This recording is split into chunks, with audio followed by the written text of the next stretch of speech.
There is nothing worse than hunger, says South Africa hero Siya Kolisi of helping townships during lockdown. South Africa's World Cup winning captain Siya Kolisi remembers the sound of hunger gnawing in his belly when he was young. So, the man from the townships can certainly empathize with the pain lockdown is inflicting on the less fortunate in his country. Kolisi, who last November became the first black captain to lead South Africa to Rugby World Cup glory, is sounding the alarm over a potential crisis emerging in South Africa's townships as the country enters its fourth week of lockdown amid the coronavirus pandemic. "For me, it's personal," said Kolisi, speaking to CNN from Port Elizabeth, South Africa. "There's nothing worse than hunger.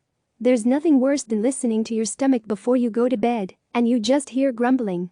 You have nothing to eat, you've got no other choice." According to the latest data from the Johns Hopkins University, there have been 4793 cases of COVID-19 recorded in South Africa and 90 deaths. The country is set to begin easing strict lockdown restrictions next month, according to Reuters. Growing up in the township of Zwide, just outside Port Elizabeth, bed for Kolisi was a pile of cushions on the living room floor, and finding enough to eat was a daily struggle. "It was a life which was," he said, "incompatible with social distancing. If I went a couple of days without eating, I would go to my neighbor and go ask for something," he said. "Sometimes we live in a house with 10 or 15 people in one room. It's really hard to have social distancing." Having watched the impact lockdown has had on South Africa's poorest, Kolisi and his wife, Rachel, have mobilized help. They have brought forward the launch of their charity, the Kolisi Foundation, to this month, supplying personal protective equipment, PPE, to frontline workers and delivering food parcels to the Zwide township, going door to door raising spirits and awareness. "With the food packages that we drop off, we are adding messages in the local dialect of Xhosa, because this is predominantly for the Xhosa areas," Kolisi said. "We put in instructions there for the masks, all in Xhosa, on how to put it on, but the most important is this: if you want people to stay home, tell them why. You can't just tell someone to stay home and not give them anything." The couple hopes to extend this scheme to other townships. Kolisi wants to give back and wants to encourage others to as well. "I'm not disadvantaged anymore, and I don't see myself like that," he said. "But I know what it feels like. What I'm trying to say is you don't have to come from there to be able to give back. There's no better feeling than helping somebody else."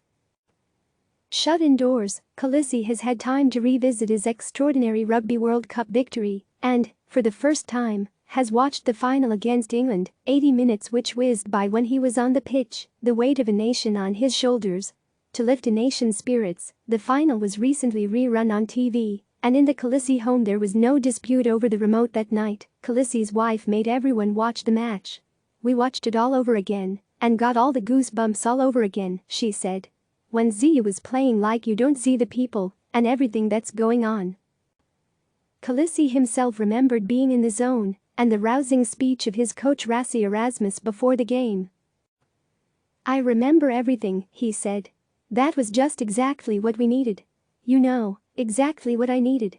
He spoke about all the struggles and things that you've experienced in your life and how you can use that on the day so you can change the future of the other people coming behind you.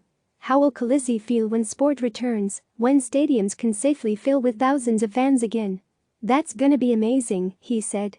"I think sport does a lot of things to people. You know, it makes people happy sometimes. It speaks to everyone. Yet, even that yearning to return to the field doesn't distract from the urgency of the crisis at hand. The most important thing is make sure everybody's safe and protected," he said. "Then we can get through this together. It doesn't matter who you are right now. We all want to fight this thing together, and we need to stand united together as humanity." Click subscribe to receive the latest news.